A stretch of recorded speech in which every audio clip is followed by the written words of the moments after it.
Pinupuri ka namin, O Diyos, Ama, Anak, at Espiritu Santo.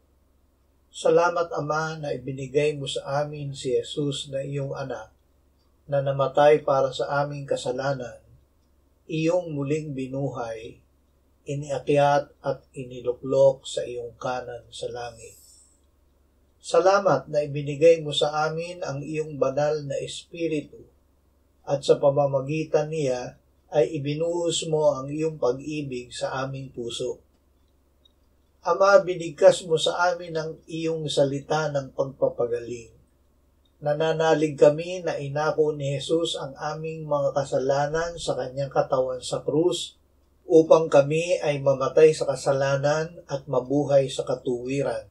Sa pamamagitan ng kanyang mga latay, kami ay gumaling. Amen.